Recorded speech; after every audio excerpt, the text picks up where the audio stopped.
George's Marvellous Medicine by Roald Dahl, illustrated by Quentin Blake. The pig, the bullocks, the sheep, the pony, and the nanny goat.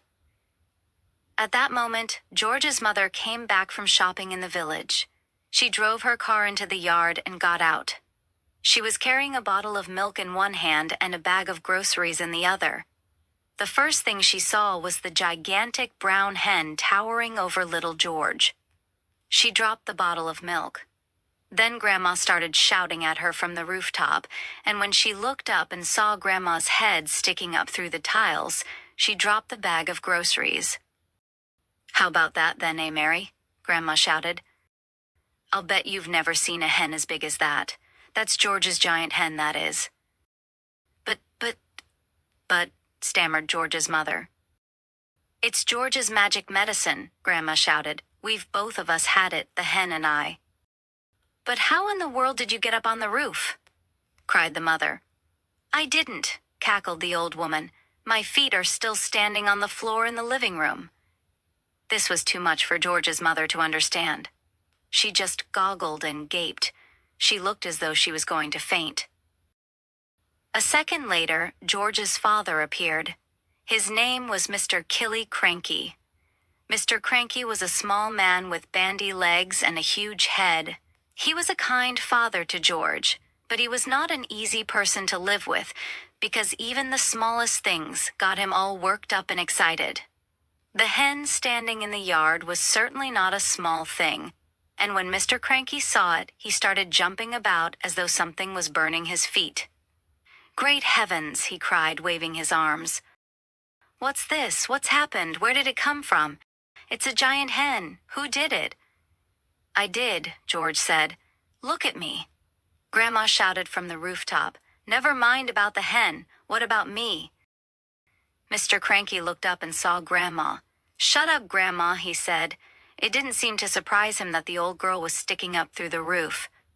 It was the hen that excited him. He had never seen anything like it. But then who had? "It's fantastic," Mr. Cranky shouted, dancing round and round. "It's colossal. It's gigantic. It's tremendous. It's a miracle." "How did you do it, George?"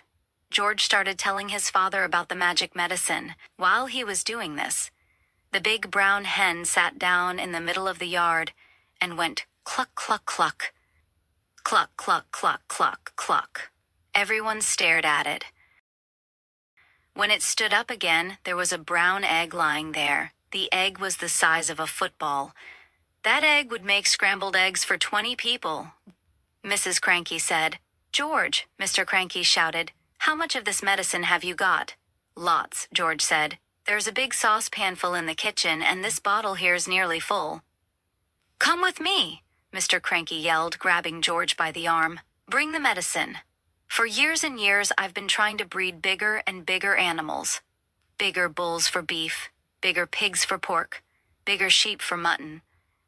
They went to the pigsty first. George gave a spoonful of medicine to the pig. The pig blew smoke from its nose and jumped about all over the place. Then it grew and grew. In the end, it looked like this. They went to the herd of fine black bullocks that Mr. Cranky was trying to fatten for the market. George gave each of them some medicine, and this is what happened. Then the sheep. He gave some to his gray pony, Jack Frost. And finally, just for fun, he gave some to Alma, the nanny goat. A crane for Grandma. Grandma, from high up on the rooftop, could see everything that was going on, and she didn't like what she saw. She wanted to be the center of attention, and nobody was taking the slightest notice of her.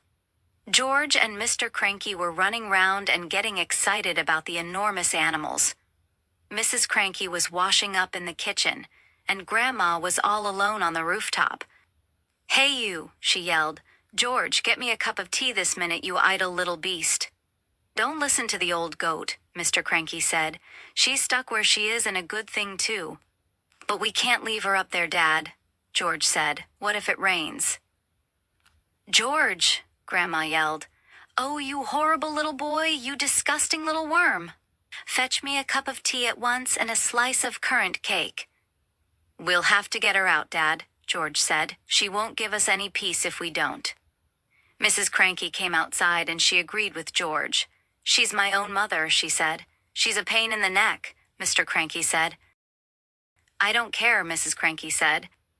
I'm not leaving my own mother sticking up through the roof for the rest of her life. So in the end, Mr. Cranky telephoned the crane company and asked them to send their biggest crane out to the house at once. The crane arrived 1 hour later. It was on wheels and there were 2 men inside it. The crane men climbed up onto the roof and put ropes under Grandma's arms. Then she was lifted right up through the roof. In a way, the medicine had done Grandma good. It had not made her any less grumpy or bad-tempered, but it seemed to have cured all her aches and pains, and she was suddenly as frisky as a ferret. As soon as the crane had lowered her to the ground, she ran over to George's huge pony, Jack Frost, and jumped onto his back. This ancient old hag, who was now as tall as a house, then galloped about the farm on the gigantic pony, jumping over trees and sheds and shouting, "Out of my way! Clear the decks, stand back, all you miserable midgets, or I'll trample you to death," and other silly things like that. But because Grandma was now much too tall to get back into the house, she had to sleep that night in the hay barn with the mice and the rats. Mr. Cranky's great idea. The next day, George's father came down to breakfast in a state of greater excitement than ever. "I've been awake all night thinking about it," he cried. "About what, Dad?" George asked him. "About your marvelous medicine, of course. We can't stop now, my boy. We must start making more of it at once." More and more and more. The giant saucepan had been completely emptied the day before, because there had been so many sheep and pigs and cows and bullocks to be dosed. "But why do we need more, Dad?" George asked. "We've done all our own animals, and we've made Grandma feel as frisky as a ferret, even though she does have to sleep in the barn." "My dear boy," cried Mr. Killicranky, "we need barrels and barrels of it, tons and tons. Then we will sell it to every farmer in the world, so that all of them can have giant animals. We will build a marvelous medicine factory and sell the stuff in bottles at £5 a time. We will become rich and you will become famous." "But wait a minute, Dad," George said. "There's no waiting," cried Mr. Cranky, working himself up so much that he put butter in his coffee and milk on his toast. "Don't you understand what this tremendous invention of yours is going to do to the world? Nobody will ever go hungry again." "Why won't they?" asked George. "Because one giant cow will give 50 buckets of milk a day," cried Mr. Cranky, waving his arms. "One giant chicken will make 100 fried chicken dinners, and one giant pig will give you 1,000 pork chops. It's tremendous, my dear boy. It's fantastic. It'll change the world." "But wait a minute, Dad," George said again. "Don't keep saying wait a minute," shouted Mr. Cranky. "There isn't a minute to wait.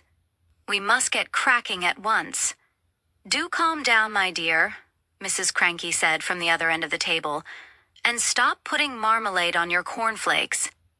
"The heck with my cornflakes," cried Mr. Cranky, leaping up from his chair.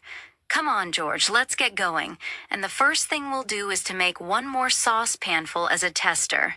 "But, Dad," said little George, "the trouble is—" "There won't be any trouble, my boy," cried Mr. Cranky. "How can there possibly be any trouble? All you've got to do is put the same stuff into the saucepan as you did yesterday, and while you're doing it, I'll write down each and every item. That's how we'll get the magic recipe." "But Dad," George said, "please listen to me." "Why don't you listen to him?" Mrs. Cranky said.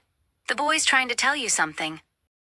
But Mr. Cranky was too excited to listen to anyone except himself.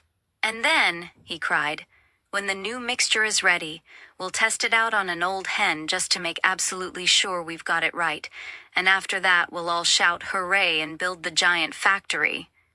"But Dad—" "Come on then. What is it you want to say?"